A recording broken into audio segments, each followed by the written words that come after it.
On April 30th, 2007, a summit was held at the White House. The Security and Prosperity Partnership's secretive approach had alarmed the public. So this time, President Bush, German Chancellor Merkel, and EU Commission President Barroso hid their treachery in plain sight. I thank the Chancellor and Josie very much for the transatlantic economic integration plan. And for that too, we need to develop a common market, common standards. So this is indeed a very important agreement, and an agreement that also brings with it a Transatlantic Economic Council to be a permanent body with senior people on both sides of the Atlantic that will look at all those issues in a concrete manner, in which way we can make it move forward. The BBC reported that the US and EU had agreed on a single market. By announcing a new economic community integration, they were simply repeating what had been done in America and the EU on a larger scale. The accord states that the two blocs will aggressively push regulatory convergence in more than 35 areas, from financial services, intellectual property, military, education, mergers and acquisitions. They also agreed to jointly push a global carbon tax. We recognize that we have a problem with greenhouse gases. We agree there is a global threat, it's a serious threat. We agree there is the need to establish a limit to greenhouse gases. We need to discuss the possible pricing of CO2. How can we translate this into a market economic compatible scheme? We have agreed to establish a high-level group, a forum. This EU-US result is translated into the G8, debated together with the outreach countries, China, South Africa, Brazil, among others, and India. A global solution to a global problem. If Bilderberg succeeds, America falls. All the victimized countries lose their sovereignty.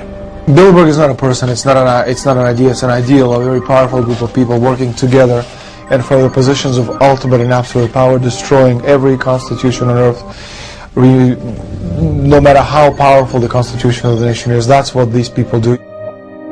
The African Union arose out of the African Economic Community, set up in the early 1980s.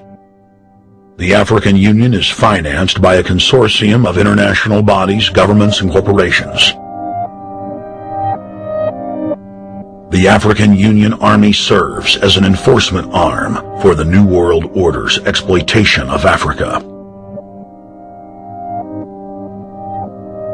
In Asia, APEC and ASEAN have announced plans to form the Asian Union,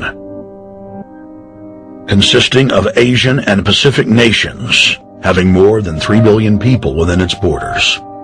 APEC will become the Asian Pacific Union, and the world is to be divided into 3 great regions for the administrative convenience of the world government in which the UN is to evolve. As the unions form individually, they are simultaneously merged to form the first planetary government. They're trying to destroy every nation on earth which is trying to promote progress, because these people basically they are landowners.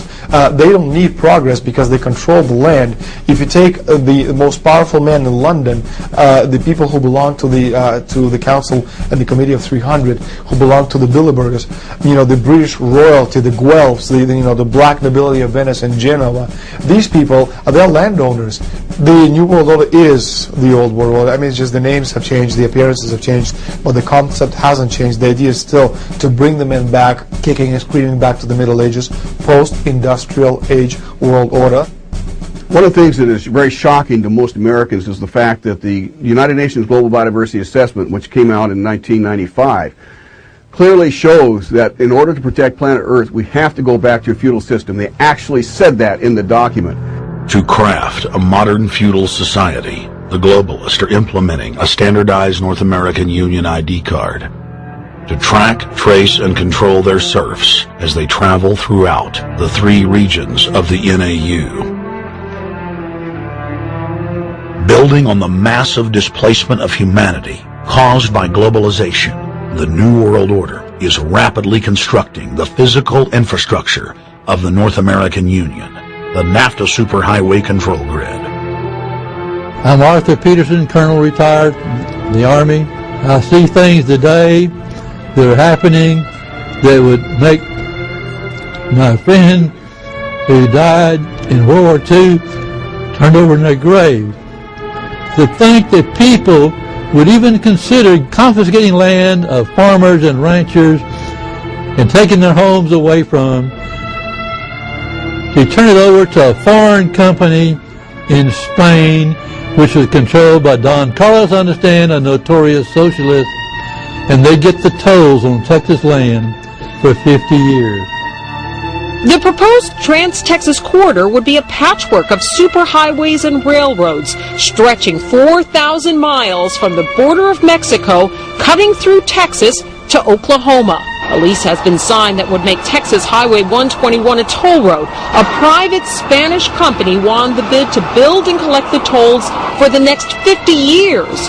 These deals with private companies are being negotiated largely in secret, and many state lawmakers are worried taxpayers are being sold down the road. Critics say it's a threat to our national security. It's part of a plan for a North American integration being carried out by government and corporate elites without congressional or voter approval.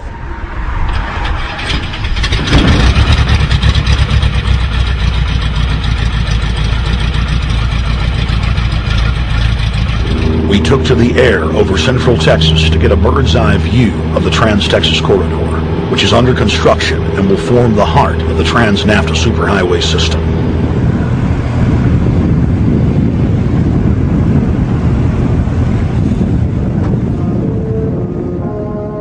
History repeats itself. 2,000 years ago, all roads led to Rome. Rome constructed and maintained more than 10,000 miles of roads throughout its empire. The roads were used to project Roman military power, to control commerce, and to bind the nations and peoples they ruled. Rome also demanded tribute. Roman subjects from Albion to Judea were forced to pay a tax to use the roads. The Romans would then use the tax to dominate their subjects. Today's superhighways are a powerful tool in the globalist arsenal. They are instrumental in tearing down national borders and merging nation-states into larger confederations. Foreign governments and corporations are predatorily seizing infrastructure across North America, but nowhere has their attack been greater than in Texas. Texas is the front line. Over 8,000 miles of existing roads and land are being handed over to government-backed foreign companies. Foreign companies buy the legislators, who then turn over complete control to the same foreigners who finance their campaigns.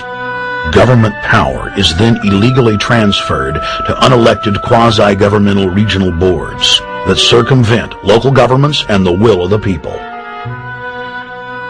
The next stage of this world government plan is to have a transportation control, and that is called the NAFTA superhighway, or in Texas called the Trans-Texas Corridor.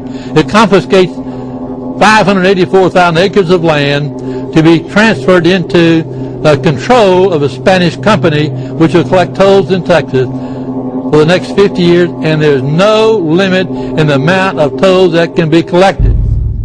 More than 80 federal and state highways have been designated as international arteries. The I-35 NAFTA corridor starts deep inside Mexico and travels through the middle of the United States and ends in central Canada.